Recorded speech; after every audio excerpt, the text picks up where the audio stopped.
So tell me something about the history of Castrol. Way back in 1892, we witnessed the birth of two incidents parallel in India and England. On one side, the Maharaja of Patiala imported the first car into India. This was a steam engine car named Didier Bouton, made in France.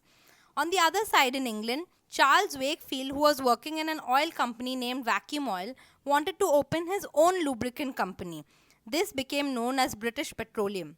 By 1910, Wakefield launched his first offshore operation. Owing to the British Raj in India at that time, they decided to launch their operations in India. So what is the relation between the BP and Castrol? BP or British Petroleum is the parent company for Castrol. BP involves two major businesses, upstream and downstream. Upstream includes finding oil rigs, developing and extracting of oil, as well as transportation and trading. Downstream businesses include manufacturing and marketing of fuels and lubricants. Castrol is highly dependent on natural resources, that is mainly crude oil. What is the effect of crude oil prices on base oil prices? Usually, when crude oil prices increase, so does the base oil prices, and vice versa. The only difference is that crude oil prices fluctuate on a daily basis, so they have to be monitored regularly, unlike base oil prices. In 2015, crude oil prices decreased globally. Hence, the raw material cost of the company reduced by 21.13%, which led to 33% increase in the net profit margin. Oh wow. EBITDA margin of the company increased by 33% in 2015. Although EBITDA margin of the company had been fluctuating between 22 to 25%, this 30.04% EBITDA margin is definitely a booming element for the company. But the principal reason of such EBITDA growth is the volatility in crude oil market, which has resulted into more significant reduction in the raw material cost. So how are these oil prices and forex fluctuations maintained at your end? To avoid volatility around forex, Castrol uses hedging as a risk management instrument.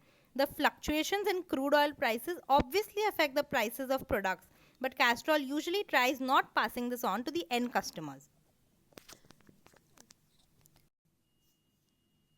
How does Castrol handle its profit effectively? The major chunk of profit is given back to shareholders in the form of dividends. Some of it is retained for reinvesting in the market, but larger spends and investments are usually decided by BP at the country level.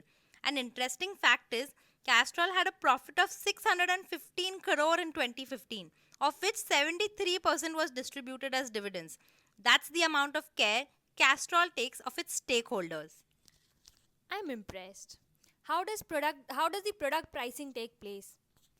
Product pricing in business performance is divided in two parts: MRP, that is the actual price of the product, and trade inputs, which includes the entire chain of retailers, distributors, wholesalers, etc.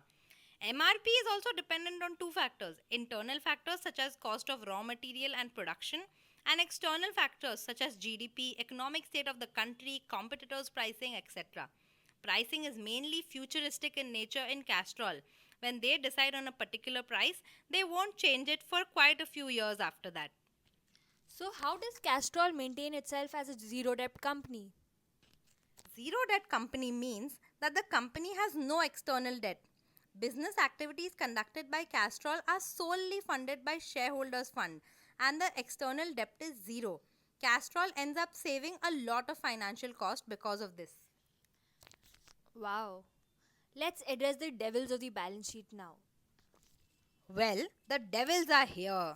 The sales revenue of the company reduced by 2.82% in 2015 as against increasing trends of sales revenue in the past few years. This could be a concern for the company, especially when lubricant industry in India is growing. Current ratio of Castrol is 1.24. That is, it has increased by 5% in 2015. But the company is yet to re-achieve the healthy business current ratio of 1.5, which Castrol had maintained up until 2014.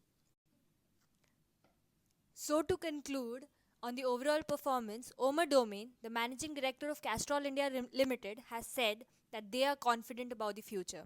They're optimistic about the Indian lubricant market and their business growth.